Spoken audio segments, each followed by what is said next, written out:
हाय सामने good morning ମୁଁ ସୁମନ ସାହୁ। ଆଜିର ବିଷୟବସ୍ତୁ ହେଉଛି ପଞ୍ଚମ ଶ୍ରେଣୀର ଗୁଣନିୟୋଗ। ପ୍ରଥମେ ଗୁଣନିୟୋଗ କ'ଣ ଆମେ ତା ବିଷୟରେ ବୁଝିବା।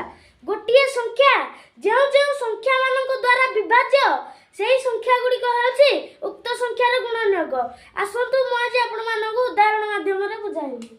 ମୁଁ ପ୍ରଥମେ ନେଉଛି 2। 2 କେଉଁ କେଉଁ ସଂଖ୍ୟା ଦ୍ୱାରା ବିଭାଜ୍ୟ ବା କେଉଁ କେଉଁ ପଣିକିଆରେ ଆସୁଛି। 2 ଏକକ ପଣିକିଆରେ ଆସିଛି ଏବଂ 2 କ ପଣିକିଆରେ ଆସିଛି। ତେଣୁ এই দুইটি ହେଉଛି 2 ର ଏକ ଗୁଣନିୟୋଗ। ଏହାପରେ ମୁଁ ନେଉଛି 5। 5 କେଉଁ କେଉଁ ସଂଖ୍ୟା ଦ୍ୱାରା ବିଭାଜ୍ୟ ବା କେଉଁ କେଉଁ ପଣିକିଆରେ ଆସୁଛି। 5 ଏକକ ପଣିକିଆରେ ଆସିଛି ଏବଂ 5 କ ପଣିକିଆରେ ଆସିଛି। ତେଣୁ এই দুইটি ହେଉଛି 5 ର ଗୁଣନିୟୋଗ। ଏହାପରେ ମୁଁ ନେଉଛି 8। 8 କେଉଁ କେଉଁ ସଂଖ୍ୟା ଦ୍ୱାରା ବିଭାଜ୍ୟ ବା କେଉଁ କେଉଁ ପଣିକିଆରେ ଆସୁଛି।